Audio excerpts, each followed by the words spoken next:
Vamos falar sobre tecido conjuntivo, especificamente agora, sobre os componentes da matriz extracelular e um pouco sobre a histofisiologia do tecido conjuntivo. Vamos lá, então?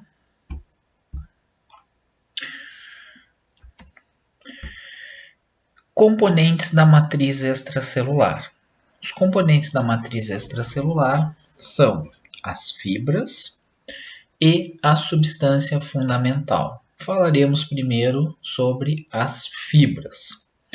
As fibras do tecido conjuntivo são formadas por proteínas produzidas pelos fibroblastos, que têm a capacidade de se polimerizar, formando estruturas alongadas que preenchem os espaços na matriz extracelular. Os 3 tipos de fibras encontrados no tecido conjuntivo são as colágenas, as reticulares e as elásticas. As fibras colágenas e as reticulares são formadas pela proteína colágeno, enquanto as fibras elásticas são compostas principalmente pela proteína elastina. A distribuição destas fibras vai variar muito nos diferentes tipos de tecidos conjuntivos. E isso vai fazer com que nós possamos classificar os tecidos conjuntivos de forma diferente. Basicamente, existem 2 sistemas de fibras. O sistema colágeno, constituído por fibras colágenas e reticulares, e o sistema elástico, formado por fibras elásticas, eulanínicas e oxitalânicas. Então, esta imagem abaixo caracteriza os componentes encontrados no tecido conjuntivo, as células já estudadas por nós, que podem ser de diferentes tipos, e a matriz extracelular, composta por fibras e substância fundamental. Fibras essas que podem ser colágenas, as mais desenvolvidas, as maiores, as elásticas, mais delicadas, porém longas, e as reticulares, delgadas e curtas, de difícil caracterização. Lembrando que nos tecidos conjuntivos, sempre os 3 tipos de fibras são visualizados, porém, existe uma proporção diferente entre essas fibras nos diferentes locais, com quase sempre um predomínio de fibras colágenas. Fibras colágenas, as maiores, mais desenvolvidas, fibras elásticas, delicadas, porém longas, e fibras reticulares muito delicadas, formando como se fosse uma trama, uma teia nos tecidos conjuntivos. Proteína colágeno. O colágeno constitui um tipo de família de proteínas que foram selecionadas durante a evolução para exercer diferentes funções, principalmente funções estruturais. Então, a principal função do tecido conjuntivo é a função estrutural, e isso se deve principalmente à grande quantidade de colágeno presente neste tecido. Durante a evolução, estas proteínas estruturais foram influenciadas pelo meio ambiente e também por necessidades funcionais do organismo. Elas foram se modificando e adquirindo variáveis graus de rigidez, elasticidade e força de tensão. Essas proteínas são conhecidas coletivamente como colágeno. Os principais exemplos de colágenos são encontrados na pele, no osso, na cartilagem, no músculo liso e nas lâminas basais. O colágeno é o tipo mais abundante de proteína encontrada no organismo. 30% do peso seco do organismo corresponde ao colágeno. Os colágenos dos vertebrados constituem uma família de proteínas que foram produzidas por diferentes tipos de células e se distinguem pela sua composição química, características morfológicas, distribuição e funções. Então, basicamente, existem diferentes tipos de colágenos que vão fazer com que os tecidos conjuntivos tenham características diferentes. Esta tabela mostra que os colágenos eles podem ser diferentes e isso é influenciado principalmente pela composição química das moléculas de colágeno. Então podemos ter desde o colágeno do tipo 1 até o colágeno do tipo 14, por exemplo. O que vai determinar os diferentes tipos de colágeno são as cadeias polipeptídicas, que podem ser formados por cadeias alfa-1, alfa-2 ou alfa-3. Estas moléculas, então, de colágenos, elas possuem características moleculares diferentes, ou seja, sua constituição química é diferente, vistas pela microscopia de luz de forma diferente, encontradas em diferentes locais e com funções obviamente diferentes. Os principais colágenos encontrados no nosso corpo são os colágenos do tipo 1 e do tipo 2, assim como o tipo 3 também. Mas principalmente o colágeno do tipo 1, que é aquele colágeno encontrado na nossa derme, nos tendões, no osso e na dentina. Devido à grande presença de fibras colágenas neste tecido, ele é muito resistente à tensão. Já o colágeno do tipo 2, que também tem a capacidade de formar fibras na matriz extracelular, é mais resistente à pressão. Então, basicamente, nós podemos ter colágenos que na matriz extracelular formam estruturas maiores, chamadas de fibrilas. Podemos ter colágenos que se associam a essas fibrilas para auxiliar na estruturação dessas fibrilas. Podemos ter colágenos que formam fibrilas de ancoragem, encontrados principalmente nas lâminas basais, e colágenos que formam rede, como por exemplo o colágeno do tipo 4, que também está presente na lâmina basal, como estudamos no tecido epitelial. A síntese do colágeno é feita por células do tecido conjuntivo. No caso, o fibroblasto é responsável pela síntese de colágeno. Porém, outros tipos celulares são capazes de sintetizar colágeno, como, por exemplo, osteoblastos, condroblastos e também células musculares lisas. Os principais aminoácidos que constituem o colágeno são a glicina, em amarelo aqui, a prolina e a hidroxiprolina. As fibrilas de colágeno são formadas pela polimerização de 3 unidades moleculares alongadas chamadas de tropocolágeno. Então aqui temos o tropocolágeno com as cadeias alfa, que podem ser alfa-1, alfa-2 ou alfa-3, isso que vai dar as características diferentes às moléculas de colágeno. Então vai acontecer esta polimerização, vai acontecer a formação de 3 cadeias polipeptídicas que se enrolam em espiral. Essa espiralização forma a molécula de tropocolágeno. Os vários tipos de colágeno resultam de diferenças na estrutura química dessas cadeias polipeptídicas aqui. Essas moléculas de tropocolágeno, elas podem se agregar em subunidades maiores, formando as chamadas fibrilas de colágeno. Então aqui as moléculas de tropocolágeno elas vão se agregar a outras moléculas de tropocolágeno, e a partir disso nós temos a formação de uma estrutura maior chamada de fibrilas de colágeno. Ainda na matriz extracelular, essas fibrilas de colágeno elas continuam a se agrupar para formar estruturas maiores ainda, que são as fibras de colágeno.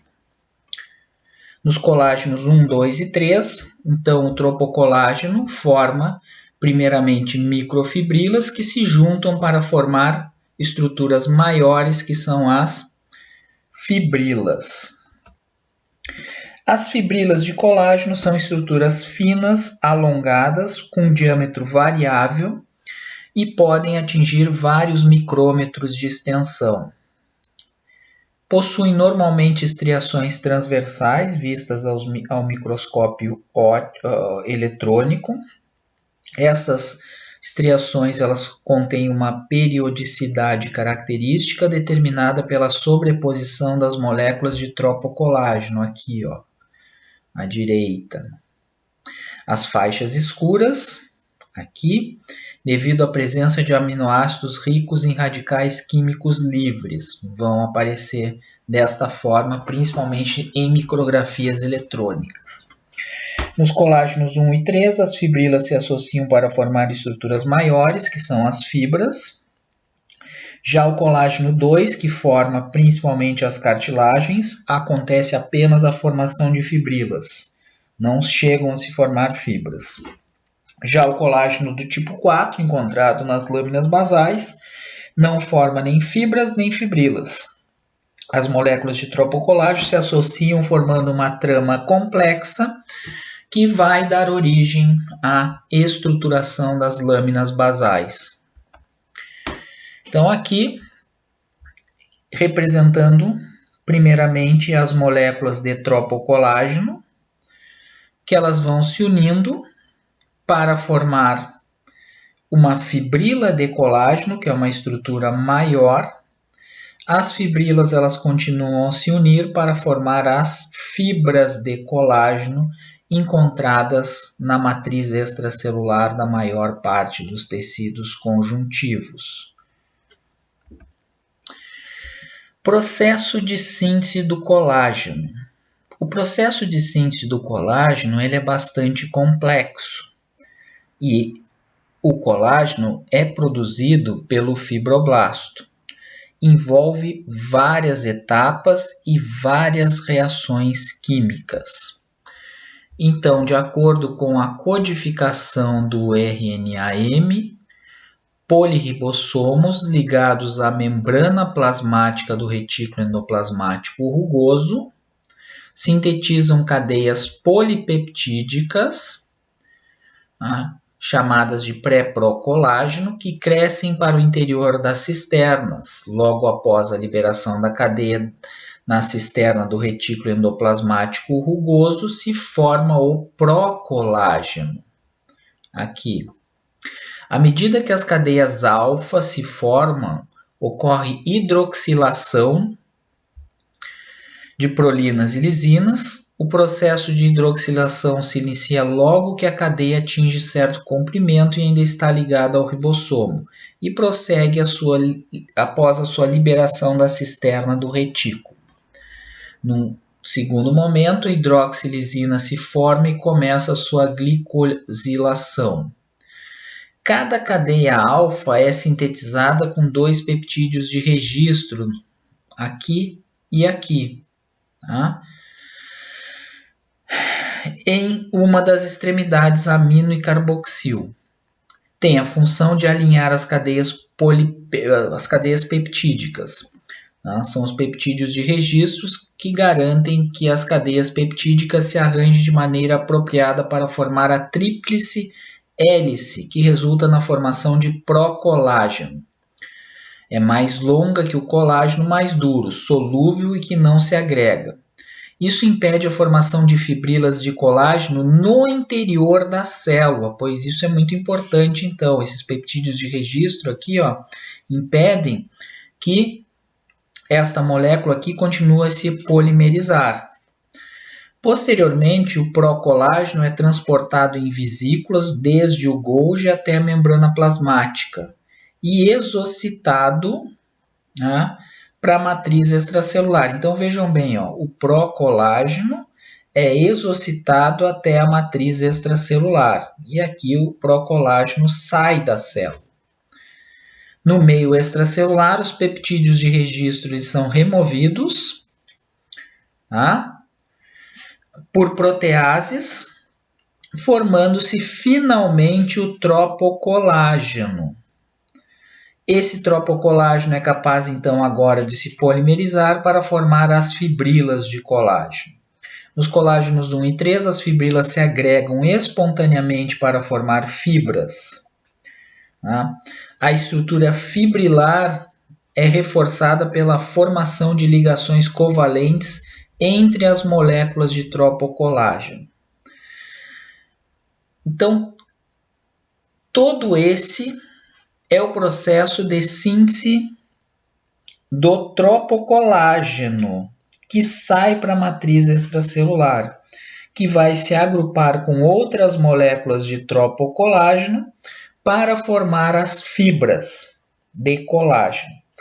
Então vejam bem todo o trabalho que o fibroblasto tem para a produção das moléculas de tropocolágeno que na matriz extracelular formam fibrilas de colágeno e posteriormente, dependendo do tipo de colágeno, formam-se as fibras de colágeno. Então é um processo de síntese que requer várias etapas, várias reações químicas, e qualquer falha nesse processo vai fazer com que o fibroblasto não produza ou produza um colágeno de baixa qualidade. São vários os fatores que podem influenciar neste processo. Então, mais uma vez aqui, micrografia eletrônica mostrando os locais, né, onde há exocitose das moléculas de tropocolágeno. Né? Este tropocolágeno vai se agrupar para formar fibrilas de colágeno. Aqui vocês têm uma fibrila, acompanhando a setinha, outra fibrila, outra fibrila. No caso, as fibrilas cortadas longitudinalmente, mostrando aquelas estriações transversais. O agrupamento das fibrilas vai formar as fibras de colágeno. Então, aqui na matriz extracelular temos uma fibra de colágeno cortada longitudinalmente, e aqui temos uma fibra de colágeno acima, cortada transversalmente, formado por várias fibrilas de colágeno. De acordo com a estrutura e a função, os colágenos podem ser classificados em 4 grupos. Classificação dos colágenos. Colágenos que formam longas fibrilas. Longas fibrilas de colágenos podem ser formadas pela agregação de moléculas de colágeno 1, 2, 3, 5 e 9, sendo o 1 mais abundante, amplamente distribuído no organismo. Ocorre como estruturas denominadas de fibrilas de colágeno que formam ossos, tendões, a dentina, cápsulas de órgão, derme, entre outros. Vocês podem ter colágenos associados a fibrilas. São estruturas bastante curtas que ligam as fibrilas de colágeno umas às outras e a outros componentes da matriz extracelular, como os colágenos 9 e 10. Então, são colágenos estruturais. Colágenos que formam rede, ou seja, as moléculas de colágeno se associam para formar uma rede.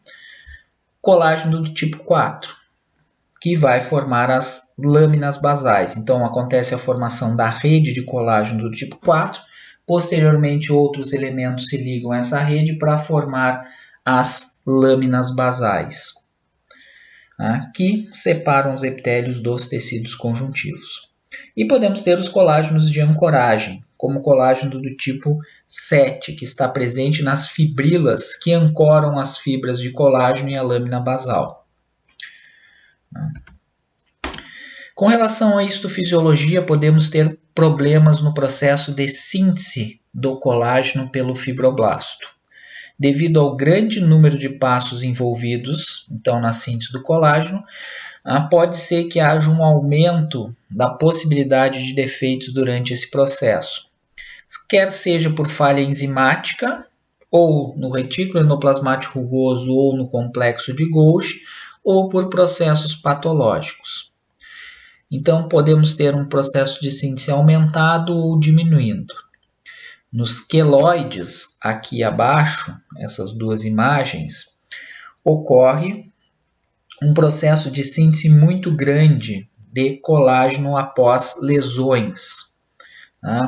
Então, vai acontecer um espessamento na pele devido a um depósito excessivo de colágeno que se forma em cicatrizes de pele. Quase sempre reaparecem após serem removidos. Pessoas negras têm uma tendência maior a apresentarem os queloides e ele tem origem genética. Então, a nossa derme é formada por um tecido conjuntivo muito rico em fibras colágenas. Quando há uma lesão na pele e a perda da matriz extracelular e o consequente perda de fibras, tem que haver uma reposição dessas fibras. No caso, o fibroblasto ele vai produzir um excesso de matriz extracelular com uma grande quantidade de fibras, fazendo com que hajam esses espessamentos aqui. Então, basicamente, isso aqui é formado pelo excesso de colágeno produzido na derme. Já o escorbuto é causado pela insuficiência na produção de colágeno. E o principal motivo do escorbuto é a deficiência de vitamina C, o ácido ascórbico. Vai ocorrer uma degeneração do tecido conjuntivo. Sem a vitamina C, os fibroblastos não produzem ou vão produzir um colágeno bastante defeituoso. Normalmente há uma reposição do colágeno nos tecidos conjuntivos, então aquele colágeno antigo ele é degradado por enzimas e um colágeno novo vai ser sintetizado a todo momento pelos fibroblastos. Isso vai acontecer porque o ácido ascórbico é cofator para a enzima prolina hidroxilase, e essa enzima é essencial para a síntese do colágeno por parte do fibroblasto. Renovação do colágeno geralmente é lenta, e para ser renovado é necessário que o colágeno seja primeiramente degradado por enzimas colagenases, encontradas na matriz extracelular e produzidas por fibroblastos. Essas enzimas cortam a molécula de colágeno em duas partes, que são sensíveis posteriormente à degradação por proteases. E assim acontece o processo de renovação do colágeno nos tecidos conjuntivos. No caso do escorbuto, um dos primeiros sinais é o afrouxamento dos dentes. Os dentes eles são ligados aos seus alvéolos por um ligamento chamado de periodontal. Este ligamento é constituído por uma grande quantidade de fibras colágenas. Então, são essas fibras colágenas que ligam o dente ao osso. Neste local, há um processo de renovação mais rápida do colágeno. No caso da deficiência de vitamina C, esse colágeno ele não vai ser renovado, o colágeno antigo ele é degradado e esse ligamento ele vai se dissolvendo, fazendo com que haja sangramento, afrouxamento dos dentes e a posterior queda dos dentes, assim como também acontece uma degradação generalizada dos tecidos conjuntivos, mas esse seria um primeiro sinal do escorbuto. Com relação às fibras de colágeno do tipo 1, aquelas encontradas em maior quantidade, no estado fresco elas têm a cor esbranquiçada, então ao natural elas têm uma cor esbranquiçada. Eu gosto de dar o exemplo da carne que nós consumimos. Então, a carne ela é composta na sua maior parte por tecido muscular estriado esquelético, que tem uma coloração mais avermelhada. E muitas vezes vocês veem estruturas esbranquiçadas por entre a carne. Aquelas estruturas esbranquiçadas se referem às fibras colágenas presentes no tecido conjuntivo que auxilia na estruturação dos músculos. Então ali vocês têm um exemplo de como pode ser visto ao natural o tecido conjuntivo. São constituídas por moléculas alongadas arranjadas paralelamente umas às outras. Estas fibras, vistas aqui em microscopia óptica corada por HE. Em alguns locais do organismo, as fibras de colágeno se organizam paralelamente umas às outras, formando feixes de colágeno. Essas fibras elas coram intensamente pela eosina, como vocês podem ver aqui, ó, e são alongadas. Vocês têm um tecido conjuntivo aqui muito rico em fibras colágenas, os espaços que vocês veem se referem à substância fundamental e a maior parte desses núcleos se referem a fibroblastos. Sempre os fibroblastos eles são vistos com núcleos mais alongados. No caso aqui a presença de fibrócitos e aqui a presença de fibroblastos. Então, como vocês podem ver, são estruturas, quando cortadas longitudinalmente, longas, com o percurso sinuoso. Nos cortes histológicos isso pode ser caracterizado. São bastante acidófilas, coradas em rosa. Então aqui, núcleos alongados, pouco corados pela hematoxilina, presença em grande quantidade de fibroblastos. As fibras colágenas com uma coloração bem acidófila, facilmente visíveis como componentes da matriz extracelular, e a substância fundamental seria a parte líquida não corada do tecido conjuntivo. Então as fibras colágenas vistas aqui bem coradas pela eosina, cortadas longitudinalmente e cortadas aqui transversalmente. As fibras reticulares, pessoal. As fibras reticulares elas também são formadas pela proteína colágeno produzida pelos fibroblastos. E elas são predominantemente formadas por um colágeno do tipo 3. São muito, mas muito finas e formam como se fosse uma rede extensa desenvolvida em alguns órgãos. Não são visíveis em preparados corados por HE, pois são muito delicadas, mas podem ser coradas por impregnação com sais de pratas. Por isso são chamadas de argirófilas, como vocês estão vendo aqui, ó, as fibras reticulares coradas pela prata, bastante delicadas e formando como se fosse uma malha no interior de órgãos. No caso, o órgão aqui é o linfonodo.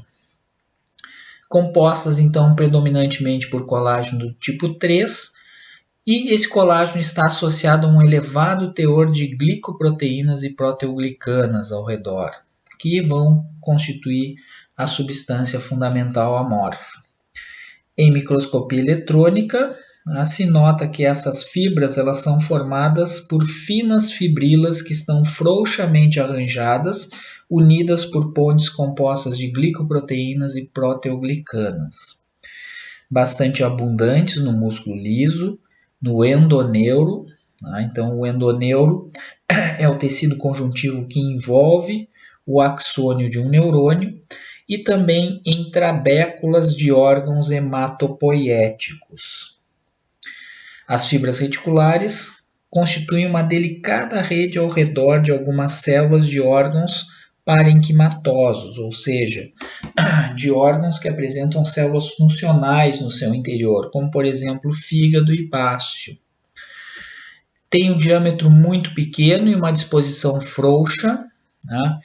Isso forma como se fosse uma rede flexível no interior de órgãos, que estão sujeitos a mudanças fisiológicas de forma ou volume, como baço, fígado e útero. Então elas auxiliam nessa mudança de forma, pois são muito delicadas. Lâminas histológicas coradas por prata, lâminas de linfonodos ou gânglios linfáticos, aonde as nossas células imunes elas vão proliferar. Vocês visualizam aqui, então, as fibras reticulares muito delicadas, pequenas e apresentando muitas vezes ramificações. Formam como se fossem uma rede no interior desses órgãos. Muito importantes, pois nesta rede as células de defesa se desenvolvem. Um linfonodo corado por prata no menor aumento.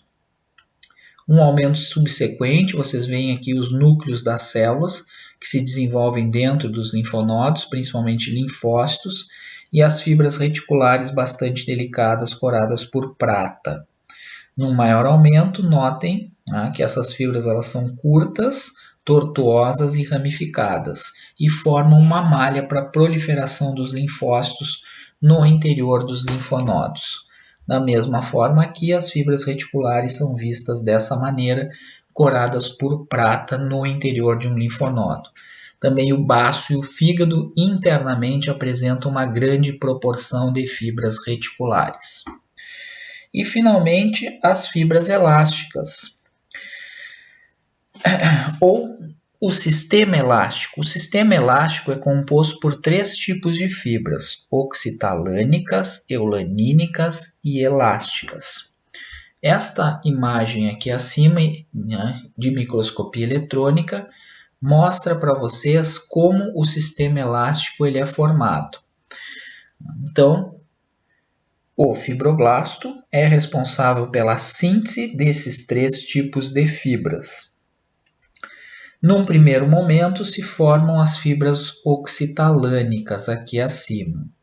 As fibras oxitalânicas são constituídas de feixes de pequenas microfibrilas, vistas aqui em micrografia eletrônica, que são compostas por muitas glicoproteínas, entre as quais está a fibrilina, estudada por nós como componente da membrana basal ou da lâmina basal.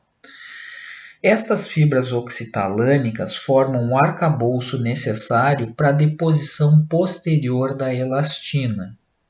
Essas fibras podem ser encontradas isoladamente em certos locais da derme, onde conecta o sistema elástico com a lâmina basal, como vimos anteriormente. Num segundo momento, vai ocorrer uma deposição irregular da elastina, aqui mostrada ao centro,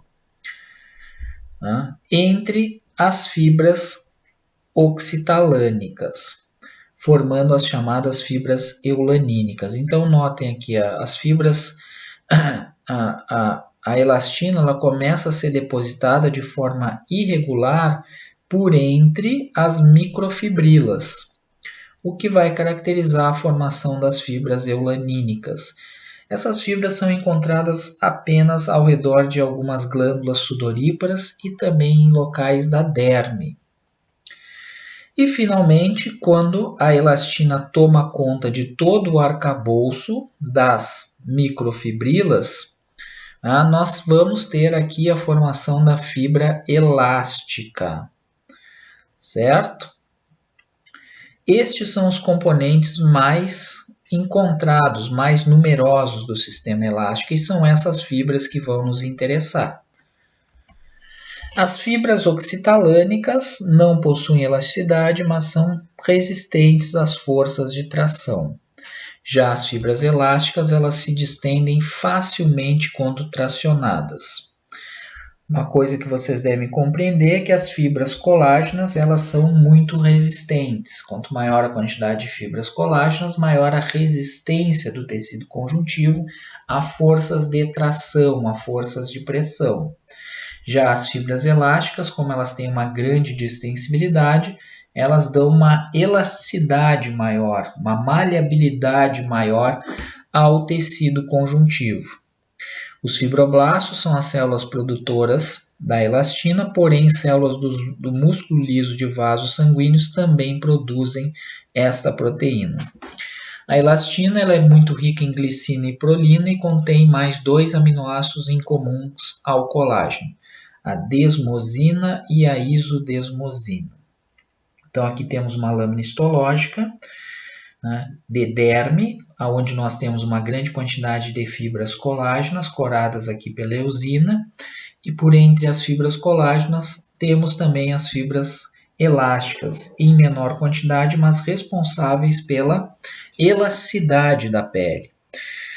Normalmente nos tecidos conjuntivos sempre há uma maior proporção de fibras colágenas, porém as fibras elásticas também vão estar presentes, normalmente numa menor proporção, e como são mais delicadas, mais delgadas, necessita-se de uma técnica de coloração especial para sua visualização, como vocês estão vendo na lâmina aqui presente. Se usarmos apenas a eosina, não conseguimos distinguir as fibras colágenas das fibras elásticas.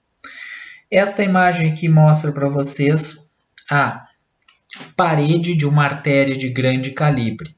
Essas artérias elas precisam se distender em um grande grau. Portanto, a sua camada muscular apresenta uma grande quantidade de fibras elásticas, vistas aqui coradas num tom mais acentuado. Tá? É interessante ressaltar que essas fibras elásticas elas são produzidas por células musculares lisas. Tanto aqui em cima quanto aqui embaixo se notam essas fibras elásticas presentes em grande quantidade na parede de artérias de grande calibre, que inclusive ao natural possui uma coloração mais amarelada devido à grande proporção dessas fibras em sua parede. Então, as fibras elásticas ao natural elas têm uma coloração mais amarelada. Derme da pele, onde vocês visualizam aqui as fibras colágenas, coradas pela eosina, e um corante chamado de Van Ginson vai corar as fibras elásticas num tom mais escurecido. Então, por entre as fibras colágenas, existe uma proporção um pouquinho menor de fibras elásticas, responsáveis pela elasticidade da nossa pele. Substância fundamental. O outro componente da matriz extracelular. A substância fundamental intercelular é uma mistura complexa, altamente hidratada, composta de moléculas aniônicas, que são as glicosaminoglicanas e as proteoglicanas, e também glicoproteínas multiadesivas. A substância fundamental é uma mistura viscosa, incolor e transparente. Seria a parte líquida presa ao tecido conjuntivo. Preenche os espaços entre células e as fibras do tecido conjuntivo, atuando como um lubrificante e também como barreira de penetração a micro-organismos, além de permitir movimento de células e moléculas. As glicosaminoglicanas, quem são? As glicosaminoglicanas, que compõem a substância fundamental, são polímeros lineares, como vocês estão vendo aqui na imagem, formados por unidades repetidas disacarídicas, usualmente compostas de ácido urônico, que podem ser o ácido glicurônico e o ácido hidrurônico, e de uma exosamina, que pode ser a glicosamina ou a galactosamina. Então, aqui estão as glicosaminoglicanas. Então, vocês têm o ácido urônico e a exosamina, uma ligada à outra. Dois tipos de exosaminas e o ácido urônico pode ser um tipo. Com exceção do ácido hialurônico, todas as cadeias lineares estão ligadas covalentemente a um eixo proteico, formando a molécula de proteoglicana. Então, aqui está o eixo proteico em azul. Então, vocês têm um eixo proteico e as glicosaminoglicanas se ligam a esse eixo proteico. A molécula tridimensionalmente é imaginada como se fosse uma escova de limpar tubo, a proteoglicana. Elas são altamente hidratadas por uma espessa camada de água de solvatação que vai envolver a molécula. Quando completamente hidratadas, as proteoglicanas são altamente viscosas e preenchem um volume de espaço muito maior. Então, vocês têm que imaginar que ao redor desta molécula aqui de proteoglicana, vocês têm uma grande quantidade de água presa ao tecido conjuntivo. Quanto maior for a proteoglicana ou quanto maior a quantidade de proteoglicanas em um tecido conjuntivo, maior a quantidade de água presente ao tecido conjuntivo. É uma água que faz parte do tecido conjuntivo. As proteoglicanas aqui são compostas, então vocês têm aqui a proteoglicana e as glicosaminoglicanas. As proteoglicanas são compostas de um eixo proteico associado a um ou mais dos 4 tipos de glicosaminoglicanas. Pode ser o dermatan sulfatado, o condroitin sulfatado, o queratan sulfatado ou o heparan sulfatado. Então aqui temos como exemplo o queratã sulfatado, que está ligado à molécula ao eixo proteico. Tá? Então as glicosaminoglicanas ligados ao queratã sulfatado. Grupos ácidos das proteoglicanas fazem com que essas moléculas se liguem a resíduos de aminoácidos presentes no colágeno. Uma determinada matriz extracelular pode abrigar diferentes tipos de eixos proteicos, e cada um pode conter um número variado de glicosaminoglicanas de diferentes tamanhos e composições químicas. Então isso aqui pode variar muito, essa molécula aqui de proteoglicana. Além de atuarem como componentes estruturais da matriz e de ancorar células à matriz, as proteoglicanas também se ligam a alguns fatores de crescimento. A síntese das proteoglicanas se inicia com a síntese do eixo proteico no retículo endoplasmático rugoso do fibroblasto.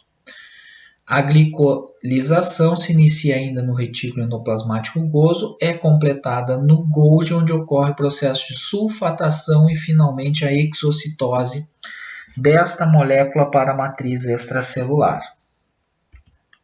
Então aqui vocês têm as proteoglicanas. As proteoglicanas na matriz extracelular, elas podem se ligar a um eixo proteico maior ainda. Tá? No caso, vocês têm aqui o ácido hialurônico. Então vocês têm várias proteoglicanas ligadas ao ácido hialurônico, formando uma molécula muito maior ainda, formando uma macromolécula. E ao redor dessa macromolécula, acompanhando a seta aqui, vocês têm uma água que faz parte do tecido conjuntivo. Com relação à histofisiologia, ocorre sempre uma degradação dessas proteoglicanas nos tecidos conjuntivos.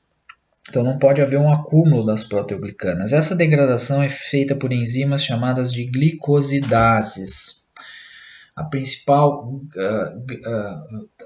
várias patologias, podem ocorrer várias patologias em que ocorre uma deficiência dessa enzima, ocorrendo um bloqueio da degradação das proteoglicanas, trazendo como consequência o acúmulo dessas moléculas no tecido conjuntivo. E aí vocês têm uma hidratação, um inchaço do tecido conjuntivo, um acúmulo de substância fundamental nos tecidos conjuntivos.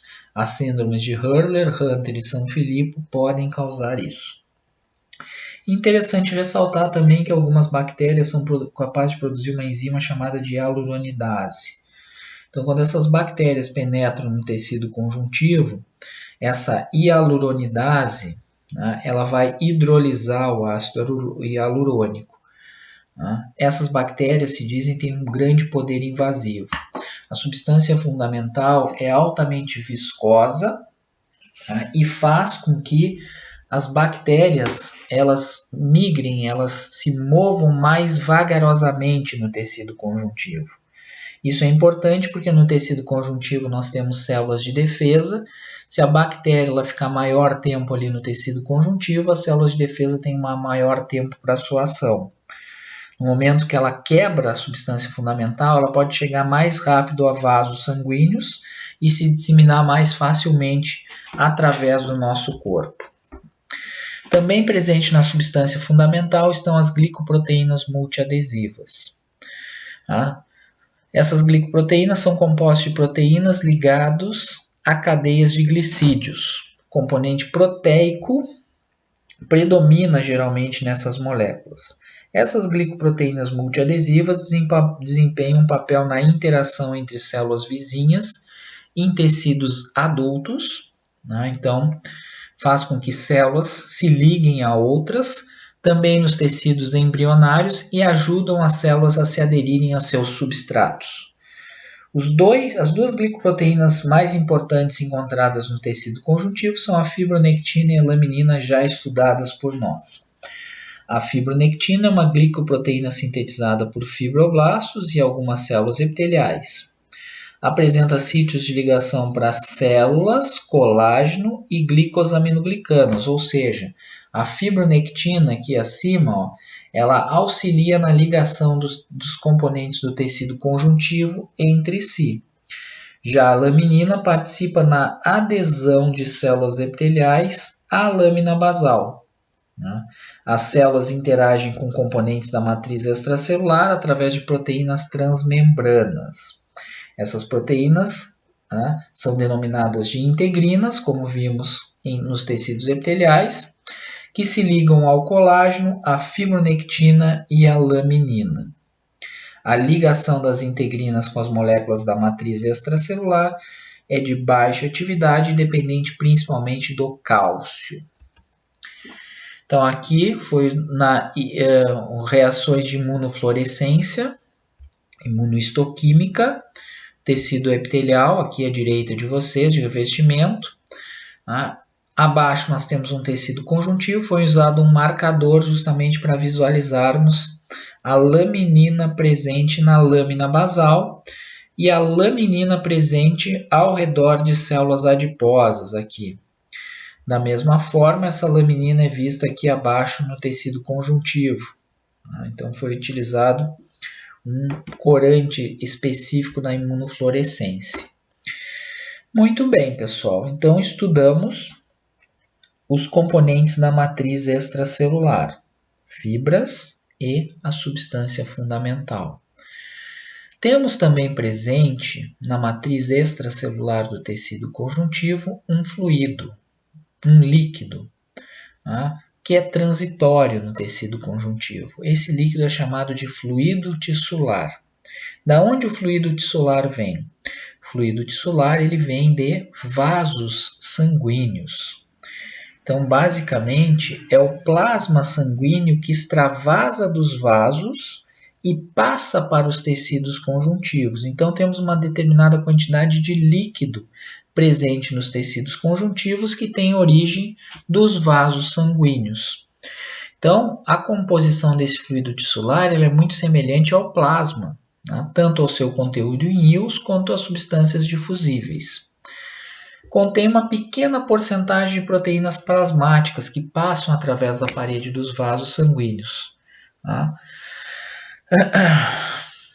Isso se dá através da força da pressão hidrostática do vaso sanguíneo. Então, aqui na imagem, o que nós entendemos sobre a origem do fluido tissular? Os vasos sanguíneos eles são compostos por artérias e veias. Menor porção de uma artéria é a arteríola, onde flui o sangue oxigenado. Das arteríolas se originam os capilares sanguíneos, que é onde acontecem as trocas gasosas e os nutrientes passam para as células adjacentes. Dos capilares se originam as vênulas, agora com sangue sem oxigênio. Esse sangue ele retorna através das veias até o coração. Então temos aqui artérias, sua menor porção arteríola, os capilares e as vênulas, a menor porção da veia. Na transição da arteríola para o capilar, aqui o sangue ele flui com uma grande pressão hidrostática. E uma grande quantidade do plasma sanguíneo extravasa para o tecido conjuntivo. Isso se dá através da pressão hidrostática do sangue, que é maior nesta região de transição da arteríola para o capilar. Então, aí nós temos origem o fluido tissular. Só que esse fluido ele não pode ficar presente no tecido conjuntivo, senão nós temos a formação de um excesso de líquido no tecido conjuntivo. Esse líquido, fisiologicamente, ele tem que ser drenado. E essa drenagem ela se dá na porção de transição do capilar para a vênula. Então, nesta região, nós temos a chamada pressão osmótica do vaso sanguíneo. Determinadas proteínas plasmáticas presentes no interior da vênula puxam de volta, atraem uma determinada quantidade de líquido, de plasma sanguíneo. Então, uma quantidade de fluido tissular volta ao vaso sanguíneo. Isso é normal, isso acontece normalmente. Porém, a pressão hidrostática ela é maior do que a pressão osmótica aqui presente. Resta ainda um residual de plasma sanguíneo no tecido conjuntivo. E aí vocês têm uma outra força que drena esse excesso de plasma de volta ao sangue, que seria a força dos capilares linfáticos presentes nos tecidos conjuntivos. Então é por onde circula a linfa. Onde a linfa tem origem? A linfa tem origem nesse fluido tissular. Então, quando vocês ouvirem falar a palavra linfa, o que é a linfa? É um líquido que circula nos capilares linfáticos que se origina a partir do fluido tissular. E aí, o fluido tissular ele é drenado totalmente. Então, vocês têm uma força que faz com que esse fluido tissular ele tenha origem, que é a pressão hidrostática, e duas forças que drenam esse líquido de volta ao sangue. A pressão osmótica e os vasos linfáticos. Então, se vocês tiverem qualquer problema relativo a estas forças, vocês vão ter uma situação de formação de edema no tecido conjuntivo. Então, o edema acontece pelo excesso de líquido, ou seja, de fluido tissular presente no tecido conjuntivo. Pode ser dado por um aumento da pressão hidrostática acima do normal, uma diminuição da pressão osmótica ou uma falha de drenagem dos capilares linfáticos. Várias patologias podem fazer com que isso ocorra. Ainda sobre a histofisiologia do tecido conjuntivo, renovação do colágeno. Colágeno é uma proteína estável. A renovação, em geral, é muito lenta, principalmente naqueles locais onde nós temos uma grande quantidade de fibras colágenas. Essa renovação varia de um órgão para outro. Em tendões e ligamentos, onde vocês têm uma grande quantidade de fibras colágenas, o colágeno quase não é renovado. Já o tecido conjuntivo frouxo, que é um tipo de tecido conjuntivo, acontece uma renovação muito rápida, pois a quantidade de fibras não é tão grande. Como foi falado anteriormente, a deficiência de vitamina C vai impedir a síntese de colágeno pelos fibroblastos. As fibras removidas não vão ser substituídas, acontecendo uma degeneração generalizada no tecido conjuntivo. Então, a vitamina C é um fator fundamental de auxílio para a produção de colágeno. O ligamento periodontal apresenta uma alta renovação de colágeno quando nós temos o escorbuto pela deficiência de vitamina C. Primeiro local onde vai acontecer uma degeneração do colágeno é justamente neste ligamento. E a destruição fisiológica normal daquele colágeno envelhecido nos tecidos conjuntivos é feita pela enzima colagenase, produzido por células do tecido conjuntivo. Digere única e exclusivamente o colágeno. Quero que vocês entendam, então, que à medida que nós vamos ficando mais velhos, o que vai acontecendo? O processo de síntese do colágeno ele vai diminuindo, fazendo com que, por exemplo, a nossa pele ela fique mais flácida. Comece o aparecimento de rugas. Justamente por quê? Porque a nossa derme, que é o tecido conjuntivo que se apresenta abaixo do epitélio de revestimento da pele, é formado por uma grande quantidade de fibras colágenas. Essas fibras colágenas, a sua formação ela vai diminuindo com a idade, tem o processo de renovação natural que vai diminuindo, e a partir daí vão surgindo as rugas, a pele ela vai ficando mais flácida, ou seja, é o processo de envelhecimento que ocorre normalmente. Com relação aos fatores nutricionais que afetam o tecido conjuntivo, já falamos da deficiência de vitamina C, causando escorbuto e dificultando o processo de síntese do colágeno. Os fibroblastos eles vão parar de sintetizar o colágeno com a deficiência de vitamina C.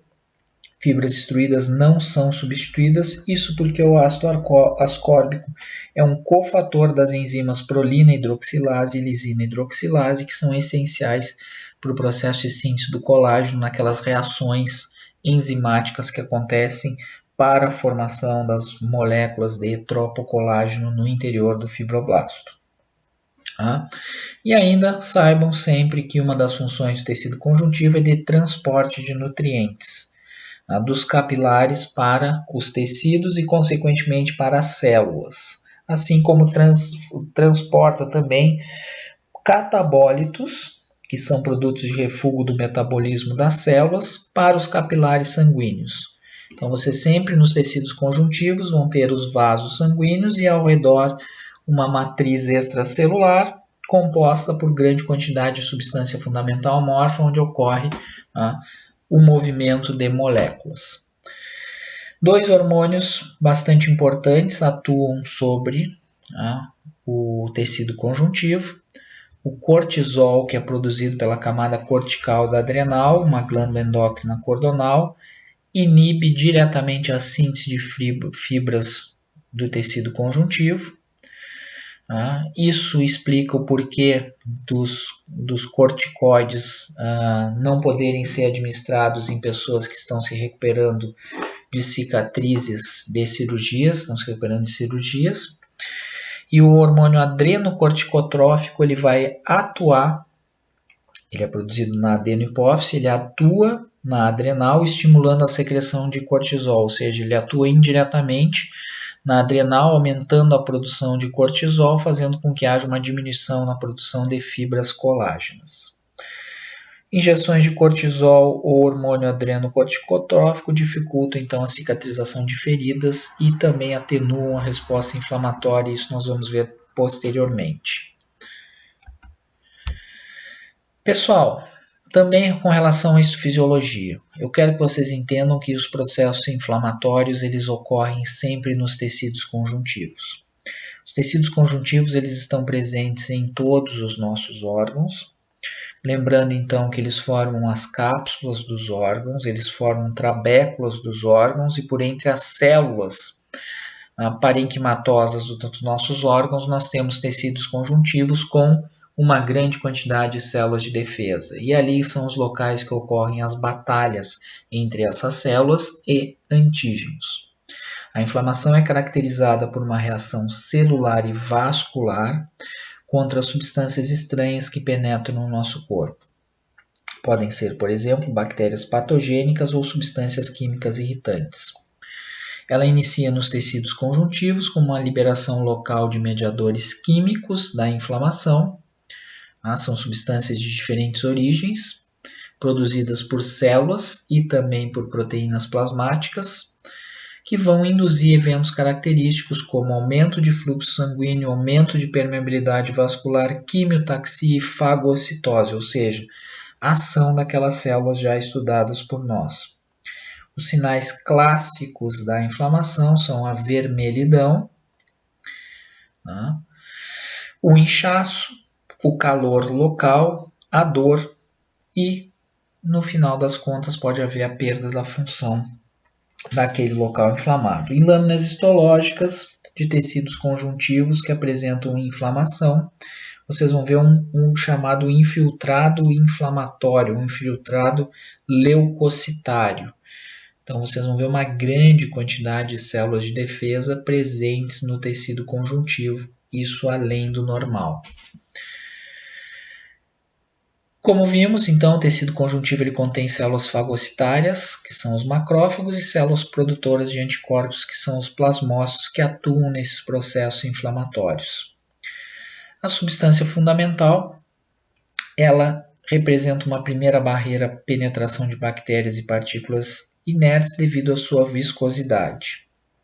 Então, são dois fatores aí que vão auxiliar na defesa do tecido conjuntivo contra agentes estranhos.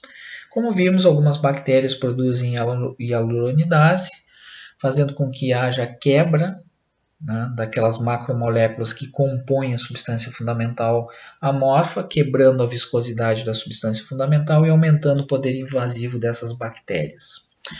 A inflamação é caracterizada como uma reação defensiva, celular e vascular contra elementos estranhos que penetram no tecido conjuntivo.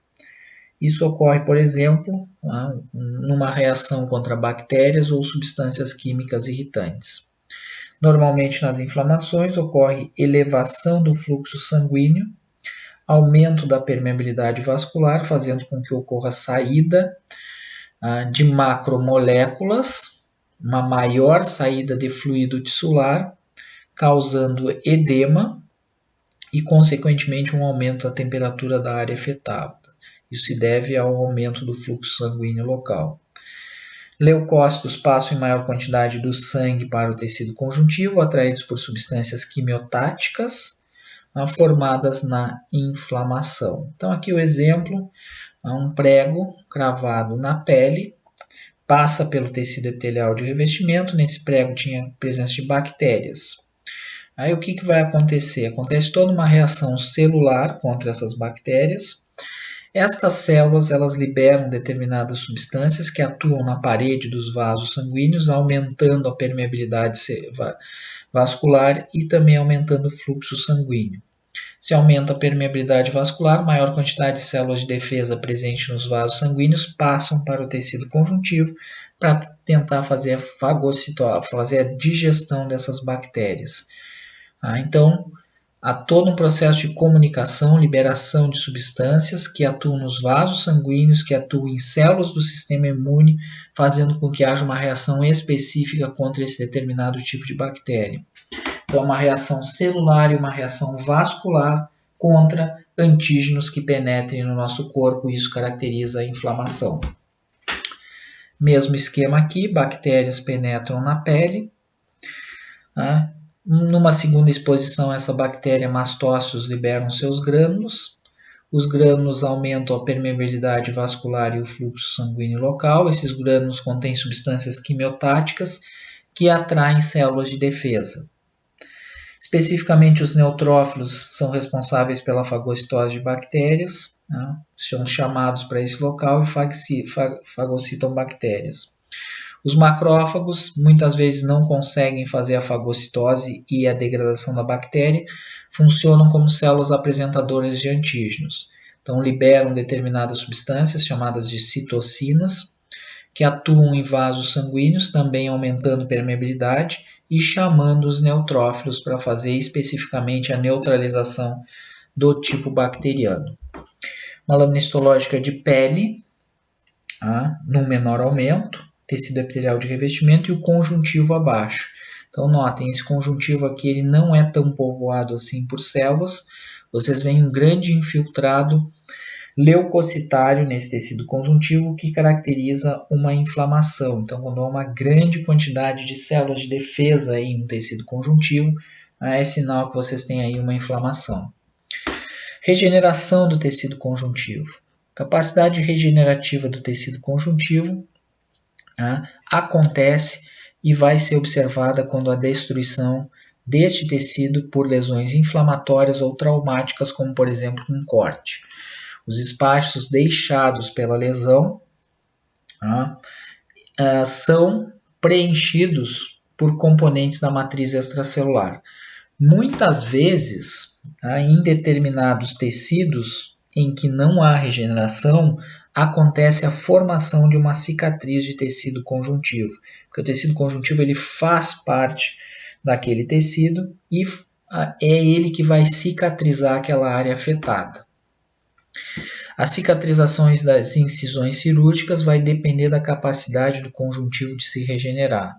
Essa função é dada pelo fibroblasto, principal célula envolvida na cicatrização. Esses fibroblastos nos tecidos conjuntivos, quando estimulados pela lesão, entram em mitoses sucessivas, produzem novos fibroblastos e a partir daí a produção de matriz extracelular com o fechamento da lesão. Outro problema que pode acontecer no tecido conjuntivo, além da inflamação, é o edema. O edema é causado pelo acúmulo de água ou daquele fluido tissular em compartimentos extracelulares, ou seja, na matriz extracelular do tecido conjuntivo. Basicamente, é o acúmulo do plasma sanguíneo no tecido conjuntivo daquele fluido tissular. Então, vocês têm duas forças que atuam na água dos capilares, a pressão hidrostática e a pressão osmótica.